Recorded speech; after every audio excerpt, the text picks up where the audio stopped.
আজ চলে এসেছি প্রোটিনে ভরপুর সম্পূর্ণ নিরামিষ একটি স্যালাড রেসিপি নিয়ে। এটা আপনারা দুপুরে কিংবা রাতে ডিনারেও কিন্তু খেতে পারেন।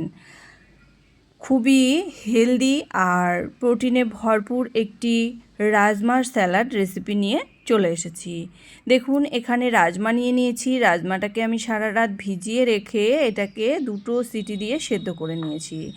আর এখানে আমি স্যালাডের জন্য একটু পনির নিয়ে নিয়েছি। পনিরটাকে একটু ম্যারিনেট করে নেব। তার জন্য এখানে একটু আদা দিয়ে দিয়েছি, একটু গোলমরিচ গুঁড়ো, একটু চাট মশলা, আর দিয়ে দিয়েছি সামান্য একটু লবণ, আর দিয়েছি হাফ চামচ টক দই। সমস্ত কিছু দিয়ে পনিরটাকে কিন্তু খুব ভালো করে একটু মিশিয়ে নেব। নিয়ে এর মধ্যে দিয়ে দেব সামান্য একটু লঙ্কার গুঁড়ো।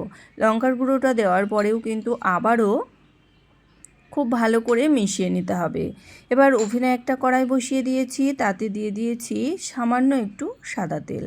তেল বেশ ভালো করে গরম হয়ে গেলেই এর মধ্যে ম্যারিনেট করে রাখা পনিরগুলোকে দিয়ে দিয়েছি। পনিরটাকে হালকা একটু সতে করে নেব। দেখুন, পনিরটা আমার ভাজা হয়ে গেছে। এবার পনিরটাকে তুলে নেব। তুলে নিয়ে আমি স্যালাডটা তৈরি করব। তার জন্য এখানে একটা প্লেট নিয়ে নিয়েছি।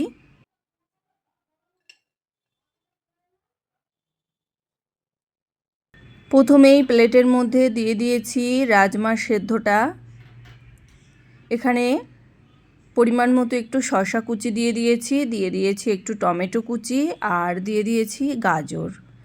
গাজরটাকে একটু সেদ্ধ করে নিয়ে ছোট টুকরো করে কুচিয়ে নিয়েছিলাম। দিয়ে দিয়েছি একটা লঙ্কা ছোট টুকরো করে নিয়েছি, সেই লঙ্কা কুচিটা দিয়ে দিয়েছি। দিয়ে দেব স্বাদ অনুযায়ী একটু বিট নুন। এখানে আমি পেঁয়াজটা ব্যবহার করব না, যেহেতু সম্পূর্ণ নিরামিষভাবেই স্যালাডটা তৈরি করছি সেই কারণে। তবে আপনারা চাইলে কিন্তু এখানে পেঁয়াজ আর একটা কোয়া রসুন ছোট কুচি করে নিয়ে এখানে ব্যবহার করতে পারেন।